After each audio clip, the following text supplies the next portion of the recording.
Cena.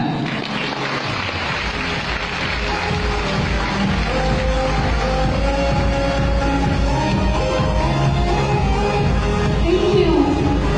Wow, the room is full. We're a full one. Thank you so much for your trust, for your time, and for your effort. Please welcome each and everyone. Tag the person at your side. Say thank you for coming here. It's a good inspiration. It's going to be very informative. Thank you. My story in Reway, just like each and every one of us, was not very smooth. As you know, when you are involved in an industry where it's a change and a revolution, something that would go against conventional practice, many will oppose you. Many will question your integrity, many will ask your methods, and many will demonstrate skepticism. Is this true? Yes. But if the faith in you is strong, if your source of motivation is what we call intrinsic, sa Tagalog, nanggagaling sa loob ang pagtiwala at the belief that you could be so much more, and the belief that you could come out successful in every endeavor. Okay? This is what we call intrinsic motivation. It comes from the very core of your being. And if you have something like that, then maybe you will survive your journey towards success. There are many of us in here that requires us to step out of our comfort zone. And this is exactly what happened to me. When I was in college, in the University of Santo Tomas, I was taking molecular biology.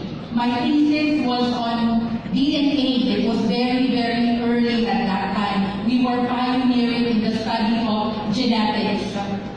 You know, we passed it with flying colors. I don't know how it happened, pero I had uno in my thesis. It was so, not only that, I graduated cum laude. Okay? However, it didn't start out well for me because I was educated in a different country. As early as the 1980s, they had my parents, because my mother was dying from a disease called lupus. My father was so desperate to keep her alive. But if you are a teacher in the Philippines, your salary would not be enough for dialysis alone. And so, the many complications which sometimes require that you stay in a hospital for 3 months at a time. The only way to save my mother's life was to go to a country where they offer universal health coverage. Ang pinakamalapit na bansa is 1 hour 45 minutes from here, and that's Brunei. Everything is free. In return, my father created their first textbook in computer studies. He authored it. We were able to save my mother's life. She was supposed to die at the age of 28. But we saved her life up to 40, and then she passed on. No? Lupus is terminal. It's an autoimmune disease. You can't fight it. And so, I was the girl who studied overseas and had to transfer to UST. UST did not want to accept me because from their analysis, I was behind by 3 years in terms of educational intellectuality. Ibig sabihin, kulang ang alam ko, kulang ang education ko para tanggapin nila ako for freshman. But my father used his connections with the Dominicans, and I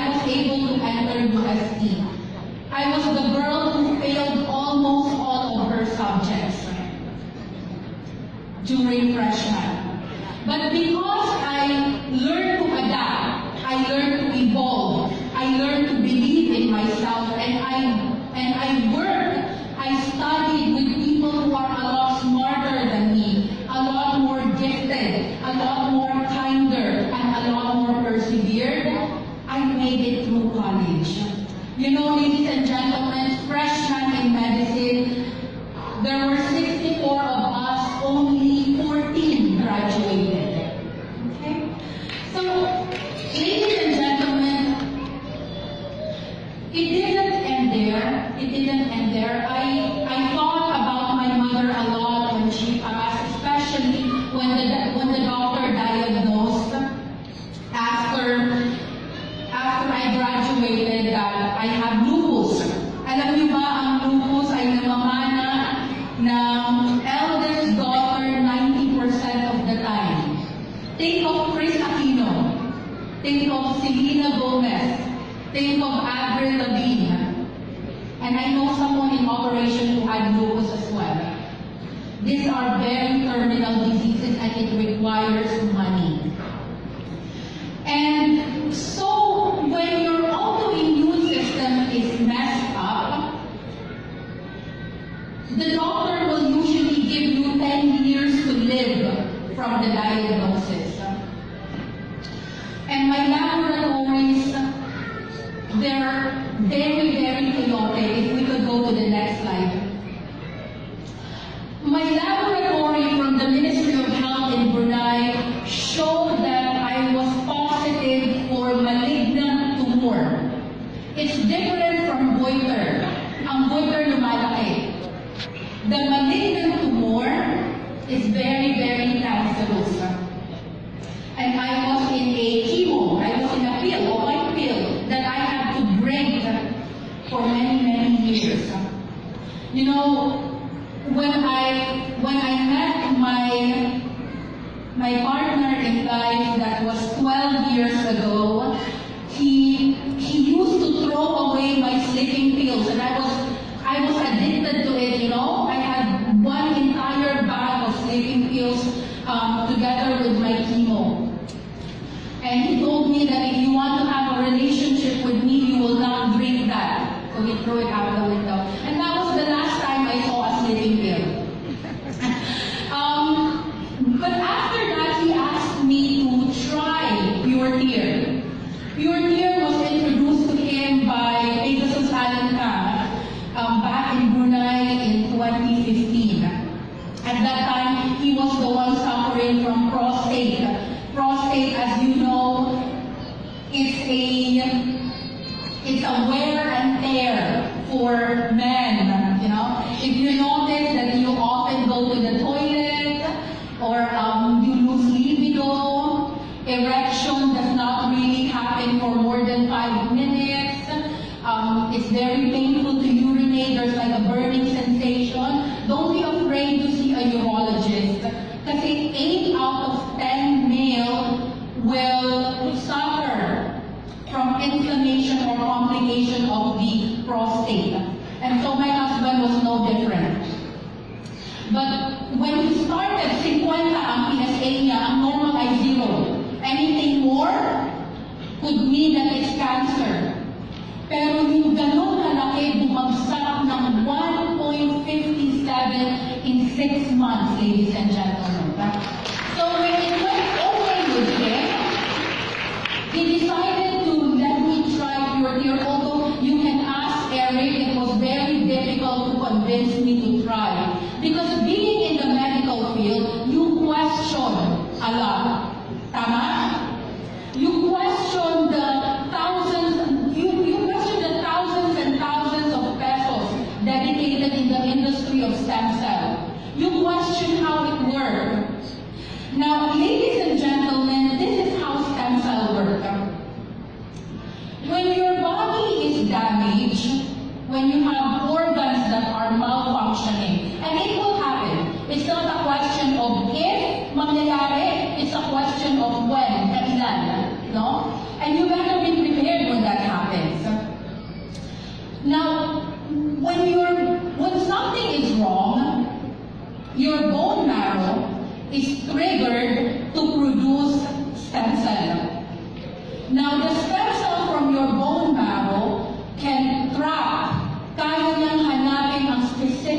site of damage. Then the stem cell can multiply into millions of cells.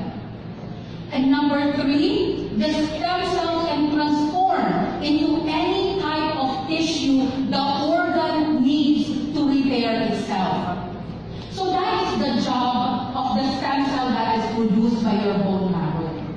The problem is that there are very few donors. Konti ang willing mag-share ng bone marrow transplant. Are you following me?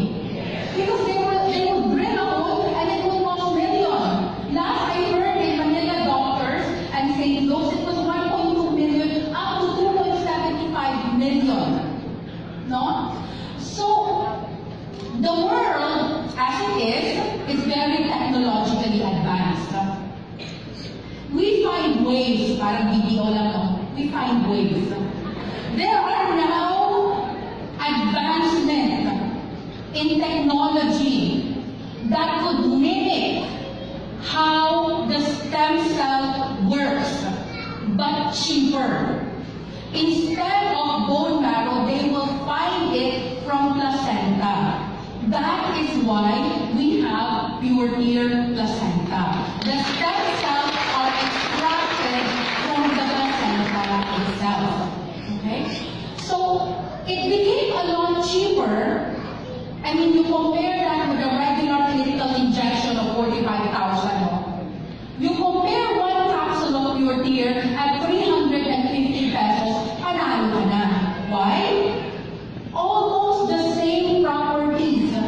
Buhay, bioactive, and it can repair and regenerate as well. The only difference, hindi mo kailangan ma-hospital, hindi mo kailangan gumastos ng milyon, and most of all, it's very convenient, effective, and affordable. Tama? So, I didn't know this, but it took me quite a while to appreciate it, no? When my hyperthyroid, when my malignant tumor started disappearing, kasi I went to my endocrinologist, and when they did my TSH, my T3, my T4, all my hormones, everything was normal. It was as if I never had a tumor in my thyroid, ladies and gentlemen. And that was only after 6 months of taking your pill. Now, the problem was the complications that lupus can bring. You will notice a lot of internal bleeding. You will bleed from your nose, from your ears, even your poo and your wee-wee may have blood. No? So you were constantly bleeding, and it could really get to you. Next slide, please. And so, it became complicated more. Kasi hindi naman parang magic ang pure tear. I'll be honest with you, you don't think of pure tear as something that is so miraculous that it's going to cure everything. It doesn't work that way. Okay? Pure tear is a supplement that could help your body to some extent to repair what is damaged. So the recovery is progressive. So you may choose to take your tear for 6 months, but you may choose to take it a little bit longer for the effect to be more long-term. Are you following me? Yes. What you see on the screen is an actual mammogram of my left breast. So my left breast has 8 tumor, active tumor. And the biggest by far is the one on top, longitudinal, it's 7 by 7, followed by the center, which is an 8 by 8, and then little more dispersed. Now, my doctor in St. Luke said, there's no point in putting you into chemotherapy. Radiation will not even help you at this point. Masyado siyang kalat. And the doctor said we should do a mastectomy, complete removal of the left breast, the lymph node, and the shoulder blade. Now, natakot ako doon. But I was very thankful dahil naging honest naman ang aking onco. Kasi you know, by statistics and by research, chemo has a 97% chance of relapse. So even if mag-chemo ka, you'll be cancer-free until such time na bumalik siya with a vengeance. And the second time around is more aggressive. So it can prolong your life until such time that it comes back. So I decided not to have either three, chemo, radioactive, mastectomy, none of that. I wanted to live the best of my life, you know. My mother, I love her so much, you know. Until such time that she died, she lived her life to the fullest, you know. We went to many places. I wanted something like that, quality of life towards death. You're expecting it, but you're not depressed. You're still happy. So I wanted that kind of life. But my husband, Eric, he said, we should double your dosage if you're here, and we should continue it. You're finished with your 6 months, your thyroid is okay. Let's now take you another 6 months. So let's take you here for 1 year. 1 year, ladies and gentlemen. 2 in the morning, 2 in the evening.